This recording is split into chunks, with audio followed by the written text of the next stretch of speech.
कहा जाता है जहाँ राजा भोज बैठते थे वहाँ न्याय खुद खड़ा हो जाता था। लेकिन क्या सच में उनकी कहानी उतनी ही महान है जितनी हम सुनते आए हैं?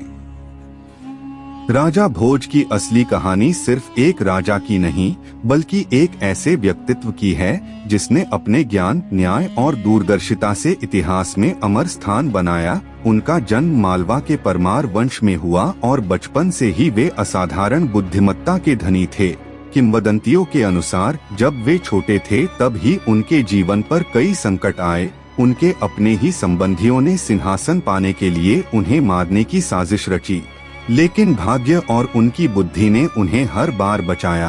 कहते हैं कि एक बार जब उन्हें मरवाने के लिए सैनिक भेजे गए तब भी उन्होंने अपनी चतुराई से उन सैनिकों को ही अपना समर्थक बना लिया। यही वह समय था जब यह स्पष्ट हो गया कि यह बालक साधारण नहीं है। आगे चलकर उन्होंने धार नगरी को अपनी राजधानी बनाया और उसे ज्ञान, कला और संस्कृति का केंद्र बना दिया।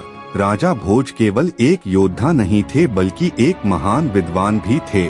उन्होंने चिकित्सा, वास्तुकला, खगोल शास्त्र और साहित्य जैसे कई विषयों पर ग्रंथ लिखे। कहा जाता है कि उन्होंने सम्रांगण सूत्रधार नामक ग्रंथ में मशीनों और उड़ने वाले यंत्रों तक का वर्णन किया था, जो आज भी लोगों को चकित करता है।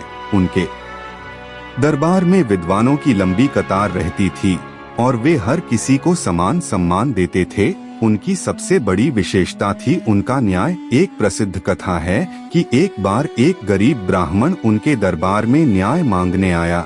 राजा भोज ने बिना किसी पक्षपात के उसकी बात सुनी और तुरंत न्याय किया, जिससे प्रजा में उनका विश्वास और बढ़ गया। उनके शासनकाल में मालवा राज्य समृद्धि के शिखर पर पहुंच गया। खेत लहलहाने लगे, व्यापार बढ़ा और लोग खुशहाल जीवन जीने लगे।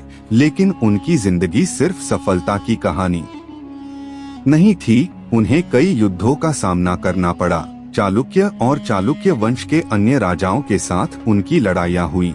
कई बार उन्हें हार का सामना भी करना पड़ा, लेकिन उन्होंने कभी हार नहीं मानी। वे हर बार और मजबूत होकर लौटे। यही उनकी असली पहचान थी, एक ऐसा राजा जो गिरकर भी उठना जानता था। उनकी सबसे रहस्यमयी कहानी सिंहासन बत्तीसी से जुड़ी है। कहा जाता है कि उनके पास एक दिव्य सिंहासन था जिसमें 32 पुतलियां थीं। हर पुतली एक कहानी सुनाती थी और राजा भोज के गुणों का वर्णन करती थी। जब बाद में राजा विक्रमादित्य के सिंहासन पर बैठने की कोशिश की गई, तब उन पुतलियों ने राजा भोज की महानता के किस्से सुनाए।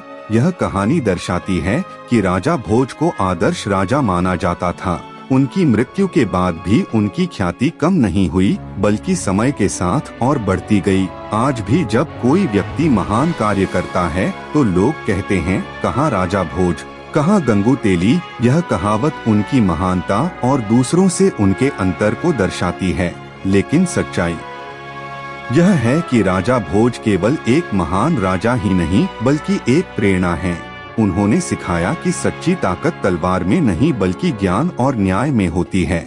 उनकी कहानी हमें यह भी बताती है कि कठिनाइयाँ चाहे कितनी भी बड़ी क्यों न हो, अगर इरादा मजबूत हो तो हर बाधा को पार किया जा सकता है। यही कारण है कि आज भी राजा भोज का नाम इतिहास में स्वर्ण अक्षरों में लिखा जाता है और उनकी कहानी हर उस व्यक्ति को प्रेरित करती है जो अपने जीवन में कुछ बड़ा करना चाहता है। वीडियो पसंद आए तो लाइक करें, शेयर करें और सब्सक्राइब जरूर करें।